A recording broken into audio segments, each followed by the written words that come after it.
क्या बिहार में कोई राजपूत बन सकता है सीएम? राजीव प्रताप रूडी के दावेदारी में कितनी ताकत? बिहार की राजनीति में राजपूतों की कितनी औकात? छपरा के बीजेपी सांसद राजीव प्रताप रूडी ने सीएम पद के लिए ताल ठोक दी है, जिसके बाद से राजनीति गर्मा गई है। जहां एक तरफ बीजेपी ओबीसी समीकरण को मजबूत करने में लगी है, इस बीच रूडी की दावेदारी ने बीजेपी में भी बेचैनी बढ़ा दी है। वहीं महागठबंधन भी परेशान हो रहा है। लेकिन सवाल यह है कि क्या बिहार में कोई राजपूत मुख्यमंत्री बन सकता है? बिहार की राजनीति में राजपूतों की हैसियत क्या है, तो चलिए जानते हैं। बिहार विधानसभा में यादव जाति के बाद राजपूतों का ही दबदबा है।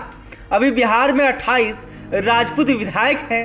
राजपूतों की आबादी बिहार में करीब 5% के आसपास है, जबकि बिहार के लोकसभा सीटों पर राजपूतों का सबसे अधिक दबदबा है। बिहार के 40 में से 7 सीटों पर राजपूत जाति के सांसद हैं। 2020 के विधानसभा चुनाव में कुल 28 राजपूत विधायक जीतकर आए हैं। बीजेपी ने 21 राजपूतों को टिकट दिया था, जिसमें 15 लोग चुनाव जीते। जदयू के 7 राजपूत प्रत्याशियों में से 2 ही चुनाव जीत सके, वहीं 2 वीआईपी के टिकट पर जीते थे, जो बाद में बीजेपी में शामिल हो गए। हालांकि 1990 से पहले बिहार में राजपूतों की स्थिति सबसे मजबूत थी। सबसे अधिक विधायक इसी जाति से जीत कर आते थे।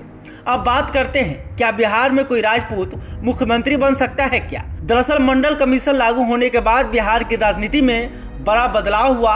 राजनीति में ओबीसी समुदाय की जबरदस्त पकड़ बनी, सवर्णों की पकड़ कमजोर होने लगी। मंडल कमीशन के बाद बिहार में कोई भी सवर्ण मुख्यमंत्री नहीं बन पाया।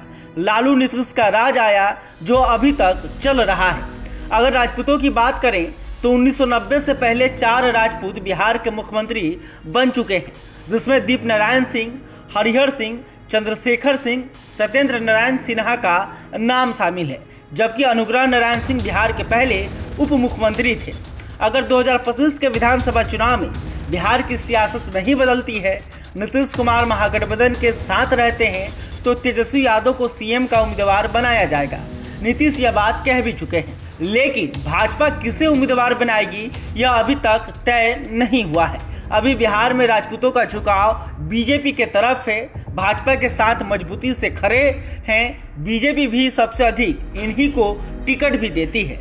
लेकिन हाल में बीजेपी ने ओबीसी समीकरण को मजबूत करने पर ध्यान दिया है।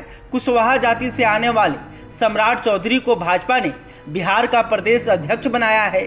सम्राट चौधरी को सीएम उम्मीदवार की तरह प्रेजेंट भी किया जा रहा है, ताकि नीतीश के लौकुश समीकरण को तोड़ा जा सके। लेकिन बिहार के राजपूतों को लेकर कहा जाता है कि यह पार्टी नहीं बल्कि उम्मीदवार देखते हैं। राजपूत कभी भी किसी खास पार्टी के साथ नहीं रहा है। राजपूत जाति पर नीतीश कुमार की पार्टी जदयू की भी नज़र है। बाहुबली आनंद मोहन को रिहा करके यही संकेत देने की कोशिश की गई है।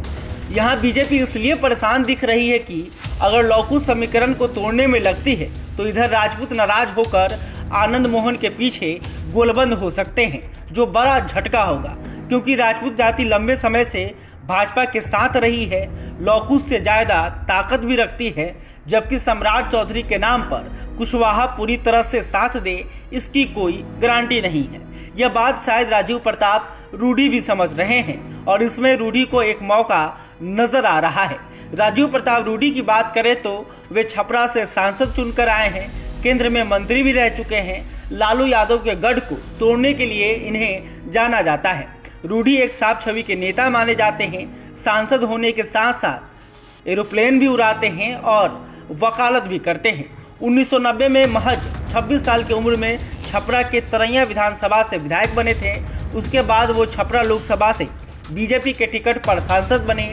अटल बिहारी वाजपेयी की सरकार में उन्हें केंद्र में मंत्री भी बनाया गया। 2014 लोकसभा चुनाव में रूडी ने राबड़ी देवी को हराया। 2019 में भी चुनाव जीते। खैर, ये तो देखने वाली बात होगी कि क्या रूडी जो है वो बीजेपी के समीकरण में फिट बैठते हैं या नहीं, क्योंकि विधानसभा चुनाव में लंबा समय है। बिहार की सियासत हर वक्त बदलते रहती है। 2025 में क्या स्थिति बनेगी अभी कोई बता नहीं सकता है, इसलिए इंतजार आपको भी करना पड़ेगा। बहरहाल अभी तक आपने हमारे चैनल को सब्सक्राइब नहीं किया, तुरंत कर ले। इस खबर को लेकर राजीव प्रताप रूडी को लेकर आप क्या सोचते हैं, कमेंट करके बता सकते हैं। वीडियो फेसबुक पर देख रहे हैं तो हमारे पेज को भी लाइक कर लें। बहुत बहुत धन्यवाद।